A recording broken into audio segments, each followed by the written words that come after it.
Die Perle des Oderbruchs, so nennen sie ihr Dorf mit seiner mehr als 700 Jahre alten Geschichte. 500 Seelen leben in Reitwein an der Grenze zu Polen. Schon der Schriftsteller Theodor Fontane soll die Idylle in der Mark Brandenburg genossen haben.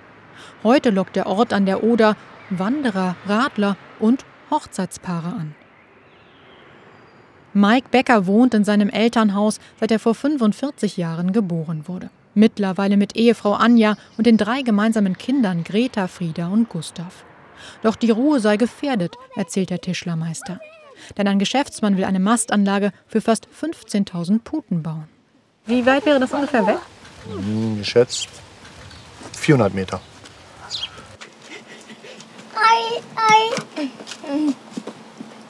Man muss wissen, wir haben ausgiebig Westwind. Die Anlage steht vorm Dorf. Also der Stank zieht einmal schön durch. Wenn es hinterm Dorf wäre, wäre es vielleicht noch akzeptabel, aber so geht das nicht. Die Grundwasserprobleme, die es geben wird durch den hohen Nitratwert und auch generell diesen Antibiotikamissbrauch bei der Massentierhaltung. Also ich glaube, das ist für unsere Kinder halt von Nachteil. Also wir entscheiden jetzt Dinge, die man dann nicht mehr ändern kann. Auch Reitweins Bürgermeister macht mobil gegen die Putenmastanlage. Detlef Schieberle erklärt, das Dorf wachse momentan. Für die 26 Plätze in der Kita gäbe es eine Warteliste. Gemeinde und Privatleute könnten Zuzüglern kaum noch Bauland anbieten. Für mich als Bürgermeister ist das eine Katastrophe, weil die Leute würden wieder wegziehen. Weil genau das, was sie suchen, plötzlich nicht mehr da ist. Oder erst gar nicht kommen, befürchtet der Inhaber des Gasthofes zum Heiratsmarkt. Corona und Putenmastanlage könnte für uns wirklich tödlich sein. Das heißt dann, dass wir unser Geschäft dann vielleicht wahrscheinlich aufgeben müssten, wenn das dann doch so negativ wird. Welche Vorteile das Dorf von der geplanten Putenmastanlage haben könnte, wie viele Arbeitsplätze hier geschaffen werden und inwieweit er die Kritik der Anwohner nachvollziehen kann, will der Chef der Landwirtschaft Goltzow Betriebsgesellschaft nicht beantworten. Ja, Mirja Fiedler hier von ARD Aktuell vom RBB. Ich hätte gerne Herrn Brauer gesprochen. In einer E-Mail schreibt Detlef Brauer, es macht überhaupt keinen Sinn, Stellung zu dem Sachverhalt zu nehmen. Die Fronten verhärtet, weiß auch der Landrat gelernter Agrotechniker. Die Aufsichtsbehörde seines Kreises hat den Bau der Putenmastanlage genehmigt. Es gibt eine generelle Feindlichkeit gegenüber landwirtschaftlicher Produktion und landwirtschaftlicher Veredelung.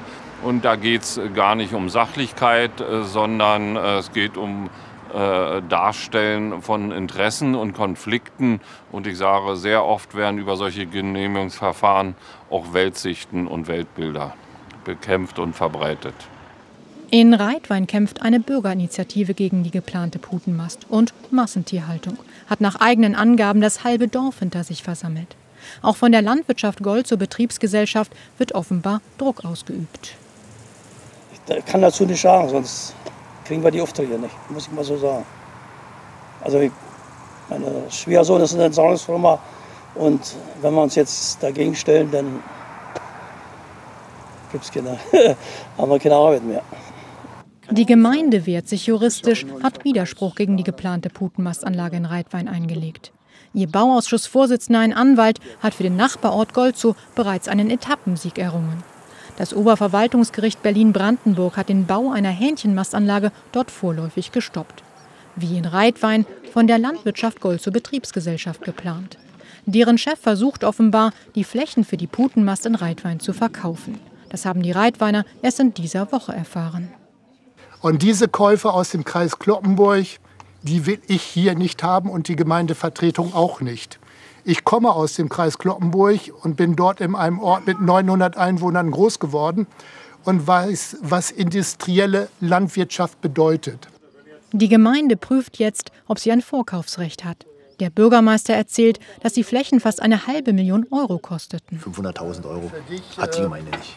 Selbst wenn wir Spenden sammeln würden oder in den Bewohnern, würden wir nie 500.000 € zusammenkriegen.